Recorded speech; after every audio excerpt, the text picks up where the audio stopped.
Hey guys, welcome back to my channel. It's your girl Michelle. I hope that you've been doing well.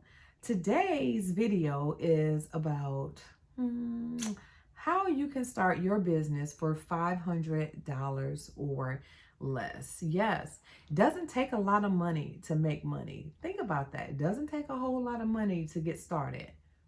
I guess depending on what you're trying to do, right? But if you want to take a side hustle to make it your main hustle, definitely you can get started. $500 or less. So um, you have a business idea, something that you want to do, and you need to get started. You definitely want to make sure that you follow the steps to make sure that your business is set up properly. Okay. So, one of the things that you want to do, and we talked about starting with $500 or less.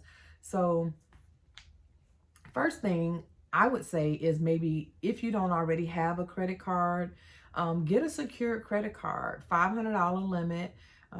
You can, try with someone like maybe Capital One. They definitely offer secure credit cards. Get that $500 secured credit card and use that to start your business. And I say a credit card as opposed to cash because if you're using a credit card, as you pay it, you can reuse it, right? So you can kind of reinvest, in your business, as you are paying that loan back, or paying that credit card statement. Okay. So we know you need a name, right? Your business needs a name. So the first thing that you want to do is go to your Secretary of State's website and see if the name that you want to use is available. Okay. Check it out. So in Tennessee, if I go to the business name of availability and I find it, and I find the name's available, I want to reserve that name, it's going to cost me $20. Okay. So there's your first hit right there, $20 to reserve the name. Now, every state, may be different. Your state may charge $50. Your state may not even charge, but in Tennessee, there's a $20 charge. Okay. So check $20. All right.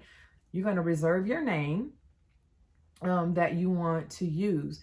Now, before you reserve this name, though, I want you to check the business name availability. Check a couple different business names that you would like to use.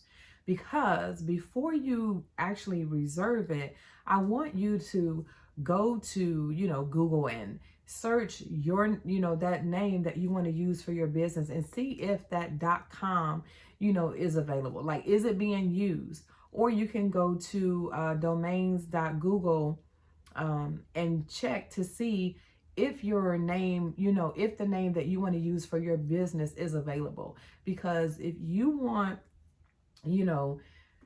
your business to stand out, you definitely want a .com for your address. So for me, notaryimpact.com, right? Not notary impact, and just using like a regular Gmail account or whatever. So you want to have a .com. So you want to make sure that the name is available for your state. You want to make sure that the domain is available. That's that .com. And then you also want to make sure that your social media handles are available. That's going to be your Facebook, the name that you want to use via Facebook, Instagram, TikTok. And you want them to be consistent. So you want them to be pretty much the same, whether, for your .com as well as your social media handles. Now, that's not always going to happen, but consistency is key. So think about that when you are creating your business name.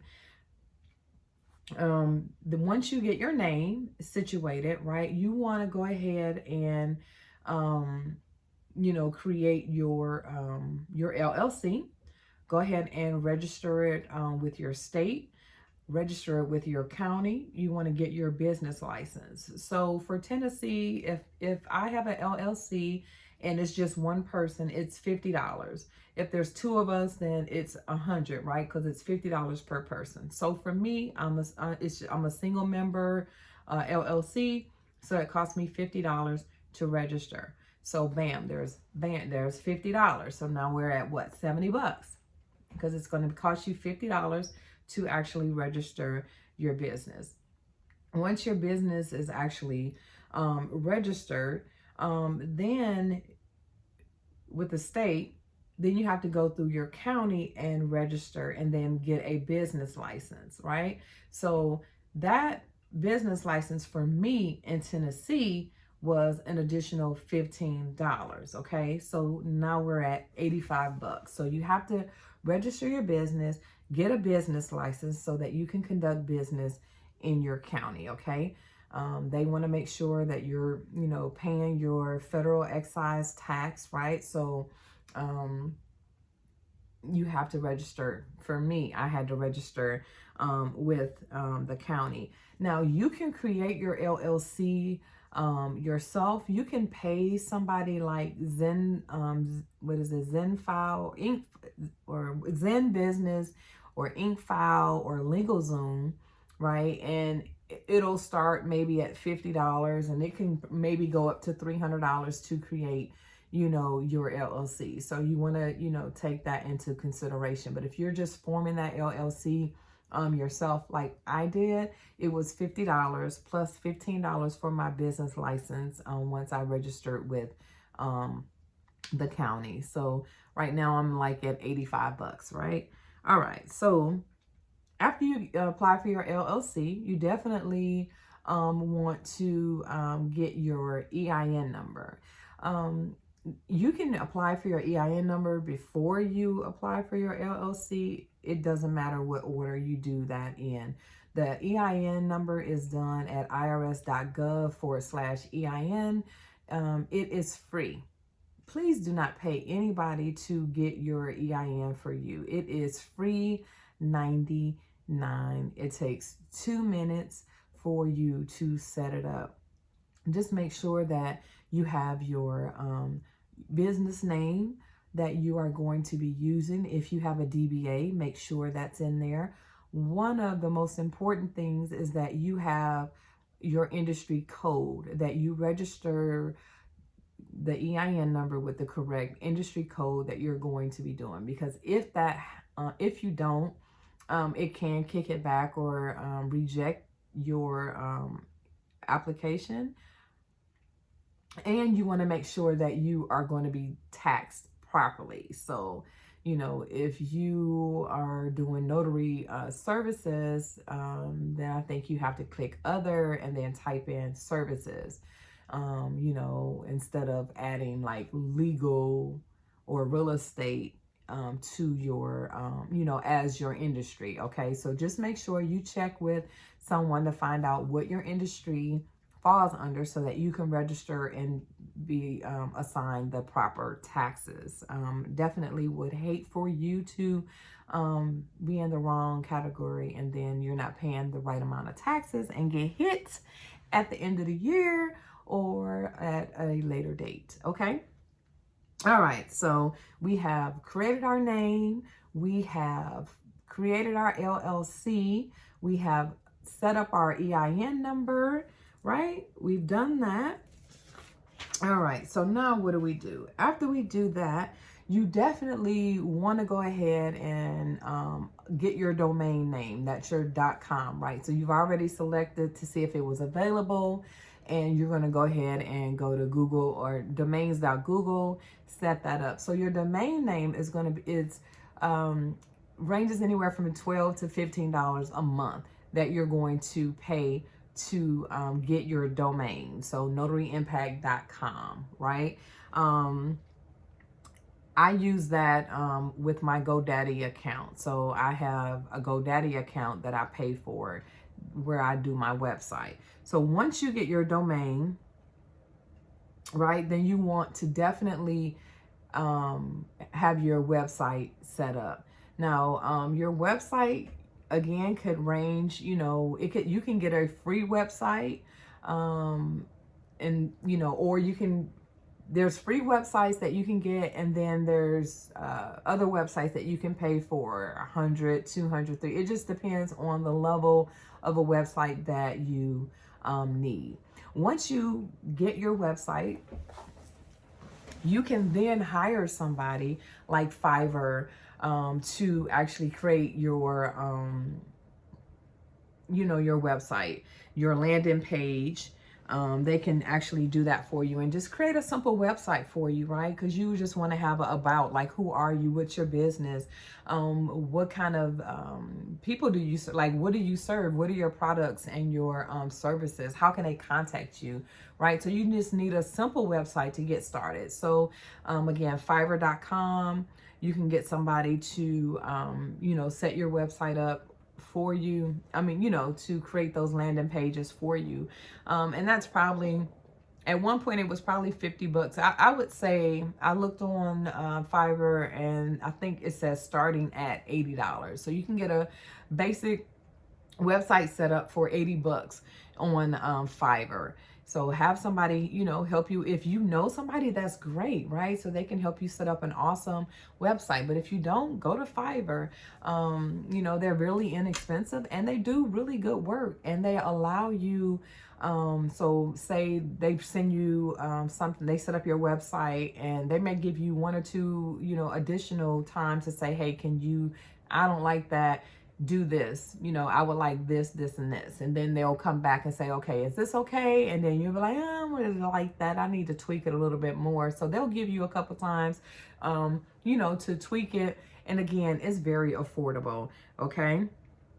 All right. So another thing, if you're going to have them, if you're going to work with Fiverr to work on your domain, remember, as a business, you need a logo, and Fiverr also can help you with creating that logo. For as low as $25, you can actually get a logo made for your business on Fiverr.com as well. Okay.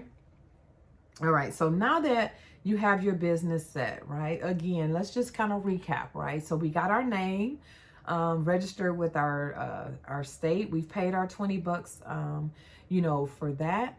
We have set up our LLC. We have our EIN number. We are applying for our domain name. We got our logo. Okay. Now, what you want to do is you want to make sure that you open you a business checking account, a business bank account. Is very important for you to do that, because once you become a business, you can no longer use your personal credit cards for business. It's piercing the corporate veil, and you don't want to do that. So as soon as you can, apply for a business credit card. A business bank account. So what I did was I went to my credit union, and they required that I brought in my EIN, my articles of organization, my business license, and $100. And I was able to go ahead and set up my business account. If you would like checks, then that's something additional that you can purchase at the time that you're setting your business account up. But they only required me to deposit $100 in this business bank account. And then once I got my business bank account, I think maybe within a month or so, I was like, okay, I'm about to apply for some business credit. So there are different places that you can go. For an example, like I'm in the notary industry, right? So I need office supplies. So, it was a no-brainer to go to someone like Staples and apply for a business credit card. For me, I applied for a business credit card. I was awarded a business credit card for Staples. Staples does a report to Duns and Bradstreet, and that's another thing we'll talk about in a second. But you can get trade lines. The trade lines actually report to Dun and Bradstreet as well. And Dun and Bradstreet, let's just talk about it real quick. Dun and Bradstreet is when your business is registered, you can apply for a Dun's number, and it's kind of like your business credit score, right? So once you become a business, it's no longer it's no longer based on your credit. It's based on your business credit. They want to know how quick or how fast are you paying off your business debt, right? So that's kind of how they base the credit score, is from 1 to 100. So you would also have to apply for your DUNS number after your business is formed and registered and in the system. You would apply for your DUNS number, okay? So when you get these trade lines, so say you go to get a trade line somewhere like Uline or Quill, they're an office supply company. You apply for them, they'll extend you credit, send you an invoice. 30 days or 60 days later, you pay them. They report that information to Dun & Bradstreet, and it helps your credit score, right? So it helps you build your business credit. So as you're using them and they're sending you invoices and you're paying those bills, it's helping build your business credit. And then soon you can apply for actual business credit cards that are, not secure. And another thing, when you open your business bank account, talk to your banker and say, hey, now that I have this business bank account, I need a business credit card. How can you assist me? And then they will talk to you about the options that bank offers. Do they have a business secure credit card that you can get? Will they offer you one, or how long, or what is the requirements or the criteria for applying for an actual business credit card, and what do you need to get it, right? So because business credit is everything. I mean, that's what we all aspire to have, is business credit, so we can stop using our credit, and start using that business credit and really start writing stuff off. All right, guys. So let's just tally that up, because we talked about it. I think it was like $400. It just depends. So we have, right, $20 for our name. We have our domain is going to be $15 for the domain. Your EIN number does not cost you anything. If you go to let's just say you have somebody on Fiverr design or help you with your website design, maybe that's $80 to $100, right? Your logo, let's just say $40. We're just going to go with the basic. $100 to open your business bank account. In Tennessee, it cost me $50, but let's just say it costs you $100 to create your LLC. So we're at $355. That's under $500 to create your, or to set up your business. $355 to set it up, to get started. I think that's really affordable. We all need to do it. So what are you waiting for? Go ahead. You got the business idea, right? Get started. Get your name. Register your LLC. Get you an EIN number. Come on, get your domain. Like, let's go. Get your business started today. Again, $355, and that's just an estimate. Again, the fees are going to vary depending on your state, but let's do it.